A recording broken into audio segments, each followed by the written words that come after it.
Question. This actually is a serious question. Why don't you like us black people? Y'all know the first people in China were black people. Alright? You act like a nigga. Now you fucking.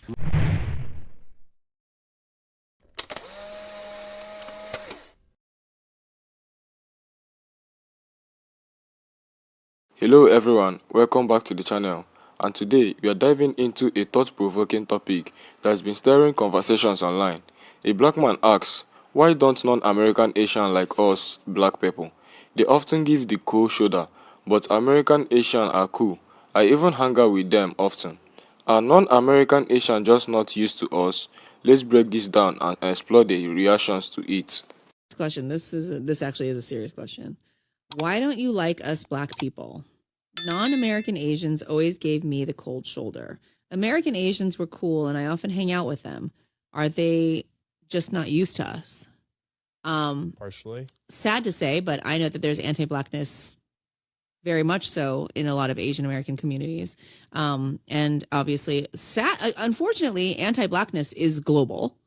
And I think like it's a very long historical answer. Yeah. Some of it has to do with not being used to it. Okay, so colonization happened throughout the whole world when white colonizers took over Asia, Africa, all the other continents. And with that came the belief of anti-blackness that was instilled upon all of these communities.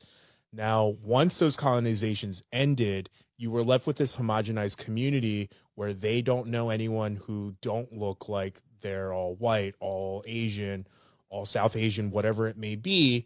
And then all of a sudden you fast forward to having technology and Western media, because again, controlled by whiteness, is pushing out this message of that black communities are gangsters, do this, they do that. And then that media gets pushed out into the world in the form of movies and TV shows.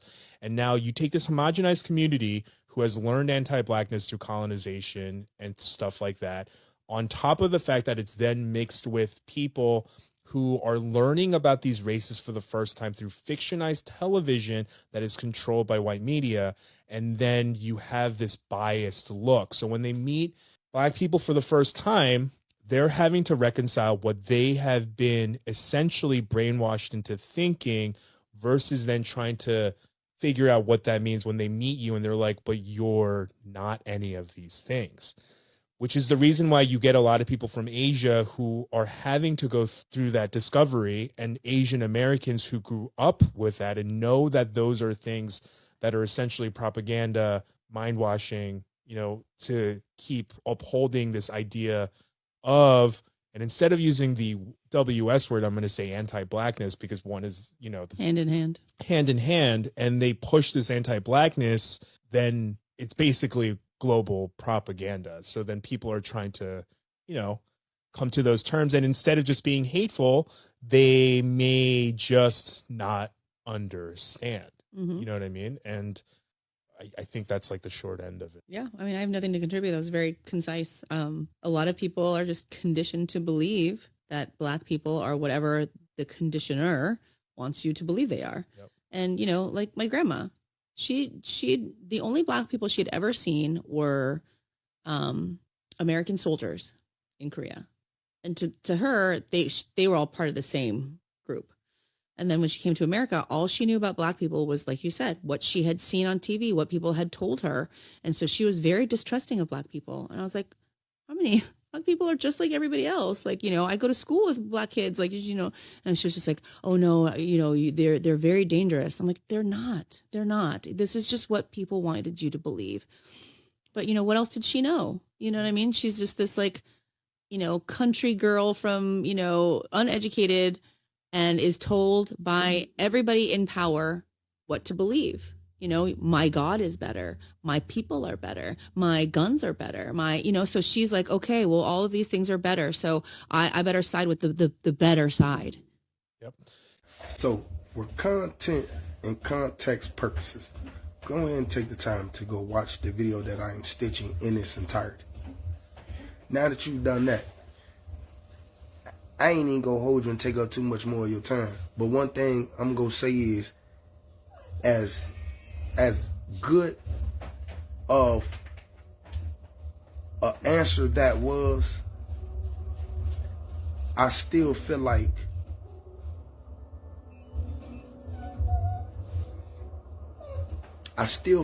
it's kind of crazy to have that belief system to motherfuckers who came and did stuff to you versus feeling that way to a motherfucker who coming to you with open arms. Because if that was the case, shouldn't we be on bullshit with everybody? Alright? You act like a nigga.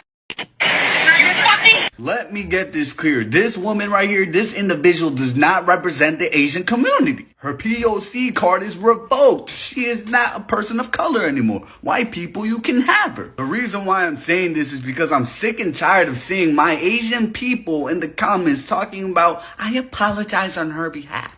I apologize for her behavior. Oh my God, I am so ashamed of being Asian. Shut the fuck up. You shouldn't apologize for someone else, bro. Real shit. Like, she is not even part of our community, so don't even. Why would we let this woman represent our community when she's making us look bad? No, she is not Asian. Period. Another thing I want to say is that two wrongs do not make a right. Just because you've seen this one Asian, I put the quotation marks around the Asian because she's not Asian in my book. Just because you've seen this one Asian lady be racist does not mean you should be racist to all Asian people. This one Asian lady should not represent the Asian community as a whole. That's ridiculous. Do not respond in racism towards Asian people as a whole, bro. You're coming for me who's not racist. You're coming for everybody who's not racist. Every Asian that's not racist. It doesn't make any sense. Like, if you see the comments of this video, you see everybody moving like New York drill rappers if they were racist. They're talking about every Asian shot, every Asian dead, smoking on all Asians. I'm on BT with every Asian. Stop Asian hate, more like go Asian hate. Fuck all the Asians. Like, relax, please. She is not Asian. She does not represent our community. Please. Another point I want to make is that Asian people and black people should not go against each other. We are both minorities in America. If anything, we should reunite and fight against the system, the unfair system. Tension between the Asian community and the black community has been here for a very long time. You can clearly see this in the 1992 LA riots. But this is what the media wanted. This is what the government wanted. They want minorities to go against each other. So we should change that and join forces. Like, what are we doing? Imagine how powerful we will be. Like, look at Jackie Chan and Chris Tucker. We should be like these. We should be like them. Like, look at Blasian people, bro. A lot of them love saying I'm Blasian every 5 seconds. They love saying I'm Blasian every sentence that they make. But you know why they do that? It's because they're very proud of being both black and Asian. They united. That's a terrible fucking point. That's a bad example. But I think you get what I mean. So the moral of the story is that we should stop racism. Stop. And as minorities in America, we should all unite.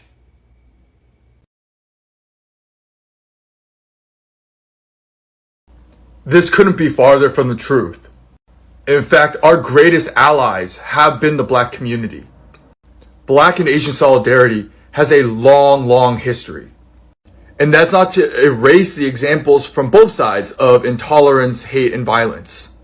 But at our best, we have long fought alongside each other, such as Frederick Douglass advocating for Chinese and Japanese immigration in 1869. Or when Henry Turner and I.D.B. Wells spoke out on behalf of Filipino freedom fighters. Malcolm X, Muhammad Ali, Martin Luther King, and many black protesters condemning the violence and war in Vietnam. Japanese Americans fighting alongside the black community to repeal the Emergency Detention Act. The powerful relationship between Yuri Kochiyama and Malcolm X. Grace Lee Boggs and her husband James Boggs. Jesse Jackson, the NAACP for Vincent Chin. And the majority of Asian Americans who support the Black Lives Matter movement. Y'all know the first people in China were black people. It's crazy how they hide all our histories. Cause if we didn't do our own research, a lot of us would never notice. It's crazy how they be trying to hide the truth. But the truth shall set you free. Dang.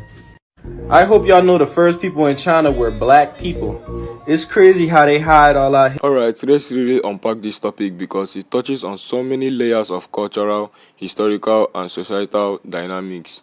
When the black man asks, why non-American Asians give him the cold shoulder, why American Asians are more welcoming, is a question that digs into personal experiences, societal influences, and even the complexities of immigration. First off, we need to consider the role of cultural exposure.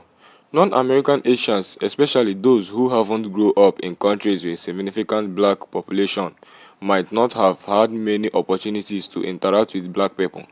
Their perceptions of black communities are often shaped by media portrayals, which, let's be honest, haven't always been the most accurate or flattering.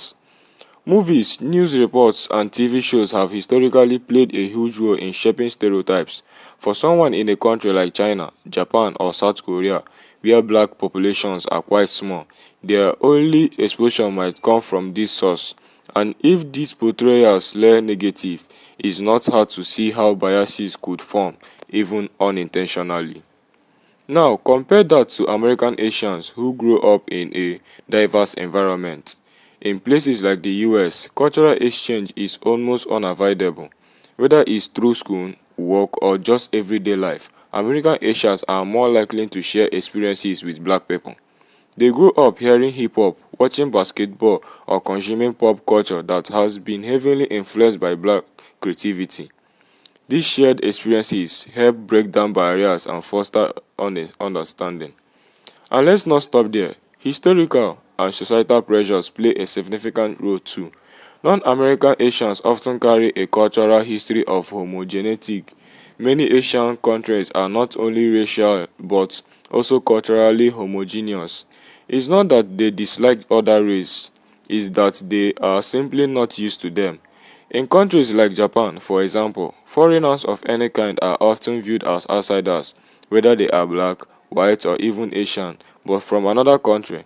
Contrast that with American Asians, who often face a unique set of challenges navigating their identity in a multicultural society.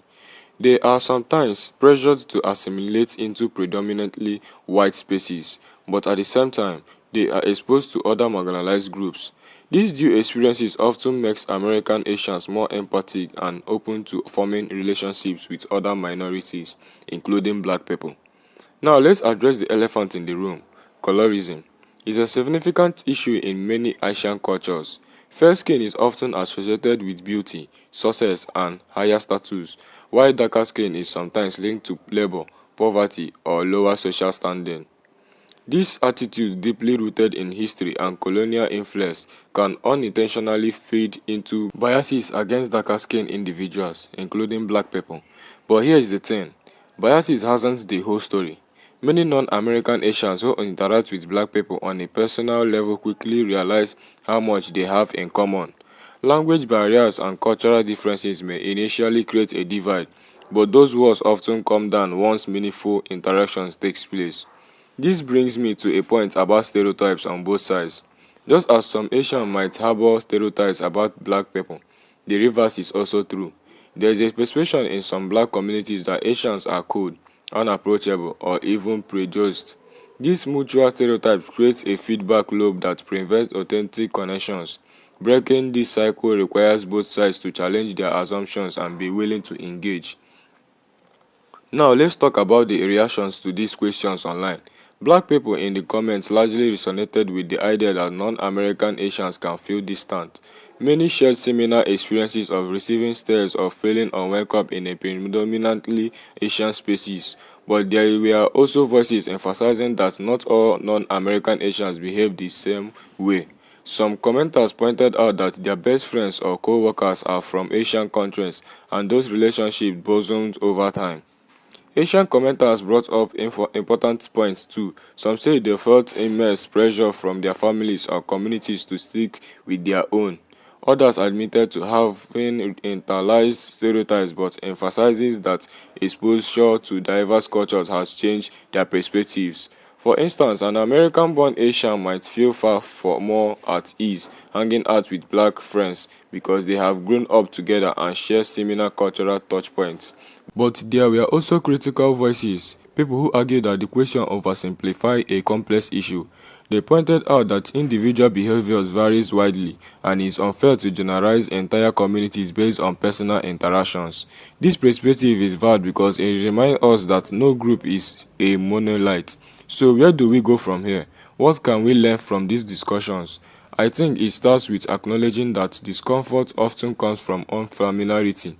If someone grows up in a space where they rarely interact with people outside their own race or culture, their hesitations isn't necessarily rooted in malice, it's rooted in a lack of exposure. For black people who have experienced this cold shoulder, it can feel frustrating and hurtful. It's a natural to wonder why someone wouldn't embrace you when you have done nothing but extend kindness. But sometimes, patience and persistency can make a difference. It might take time to break through cultural barriers, but when you do, the relationships you form are often deeply rewarding. For Asians, particularly those who are newly to diverse environments, the challenge is to step outside of their comfort zones. Making an effort to connect with people who are different from you isn't just beneficial for them, it's beneficial for you. It broadens your worldview, enriches your experiences, and helps dismantle the stereotypes that hold all of us back. Ultimately, this isn't just a conversation about black people and Asians, it's a conversation about humanity. It's about recognizing that our differences don't have to divide us, they can be a source of strength, learning, and connection. So, to the black man who asked this question, and to everyone else reflecting on it, remember, building bridges takes effort, but it's worth it. Let's keep learning, talking, and growing together. Thank you for watching, and let's continue this conversation in the comments below. Let us share our thoughts and perspectives with one another. Don't forget to like, subscribe, and hit the notification bell to stay updated on this story and more. I will see you in the next video.